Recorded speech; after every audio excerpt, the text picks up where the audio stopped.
Hey YouTube, got another quick one for you here today. If you've got a 3.6 liter Pentastar, someday you're going to have to deal with this guy. So this housing is made out of plastic, and it's got a couple different ways it fails. Number one, people will over tighten this cap and it'll crack the housing. Number two is over time and due to heat, this housing, well, I believe in my case, the O-rings have just lost their sealing ability, because if you look at that surface, that O-ring is flush with the surface.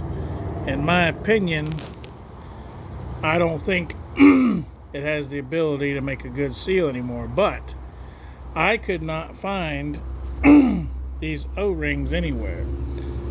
And you know, so you're stuck with having to replace this whole unit. Now,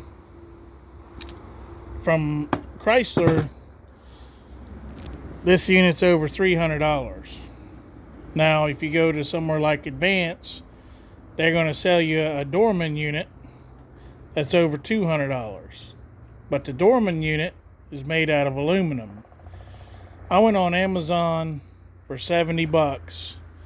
Came with whole new unit, filters inside of it, new sensors, and it comes with your upper and lower intake manifold gaskets. You can see, you know, how far those new O-rings protrude. And what kept me from putting a regular O-ring in there was, see how it's spaced like that? Has them 6 little fingers. I mean, it might have worked with a regular O-ring, but I honestly don't think I'd be able to find one fat enough to take up that gap. So I'm going to try this unit out. I really can't see how anything's going to go wrong here. It's aluminum. It's not going to warp. At least nowhere near as bad as plastic does. I really wish, like I said, they sold the O-rings, but I couldn't find them anywhere. Maybe if you guys know where to buy these O-rings right here, these 4 O-rings, maybe all you need to do is pull your housing off, put some new O-rings in it.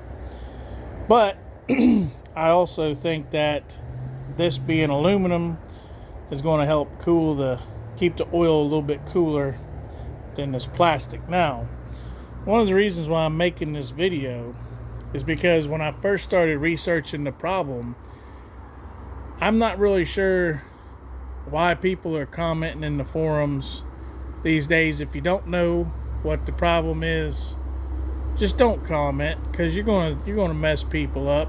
I made a video earlier about a Toyota Prius water pump, how people were saying it's one thing, but I show you that they clearly don't even know what you're talking about. So what people will say happens when the O-rings go bad or the housing cracks or whatever, they'll say you got some major problems. They'll say your head gasket is leaking oil and blah, blah, blah, blah, blah. Man, just don't listen to them. I'm going to show you how to identify it real quick. So what happens is your engine valley fills up with oil, okay? And, you know, if I had to guess, judging by the surfaces, that one's clean, that one's clean, that one's clean, that one's not.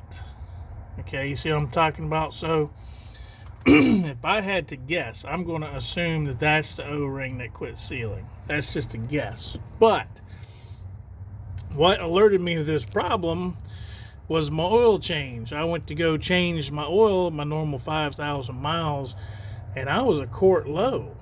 And when I put the vehicle up on ramps, the whole underside of my car is covered with oil, from the transmission back, all over the spare tire, all over the floor pan. Everything's covered with oil. Now, you can see on top of my transmission, if you look down in there, you can see some oil built up on top of the transmission. So what's going on here is this thing is filling up with oil, and whenever I make a right-hand turn that's hard enough, this oil comes running out of here, all down the transmission, all over the underside of the vehicle. So But people are saying online in forums, if you see oil coming out of this area, that somehow your head gasket has failed and it's going to be a super expensive job. And I really don't know where people are getting this information. Please don't listen to them. This job is fairly easy to do yourself. I know it kind of looks intimidating. It's really not. The most important critical part of this job is just making sure you don't over tighten the screws that go in your intake manifold, because this is plastic. You don't want to crack it, but that's the most critical, and obviously keeping any dirt and stuff out of your engine. So what I'm going to do is, I got a sucker over there. I'm just going to suck all this out.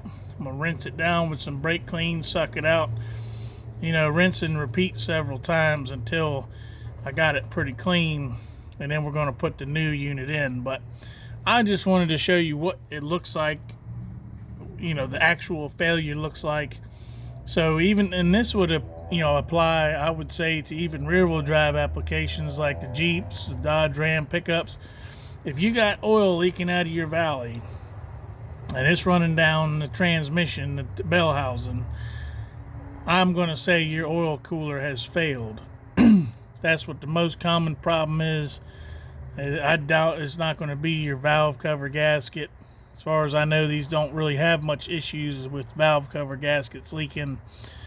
And as far as the head gasket being blown and puking oil out, again, I don't know where people come up with this stuff. But I just wanted to show you what the actual failure looks like. So there it is. If yours looks like this, get you a replacement. I do normally like OEM parts, but as far as I'm aware, the plastic housing from Mopar is under the 6th revision now, but they're still having problems with the 6th revision. So I don't really want to spend over $300 for the OEM, when, in my opinion, aluminum is going to be the way to go. I think Mopar just needs to go ahead and make theirs out of aluminum and be done with it. But alright, let's see. I don't know if the part number's on the box. I'd share it with you guys. But it was on Amazon. Let's see, here you go.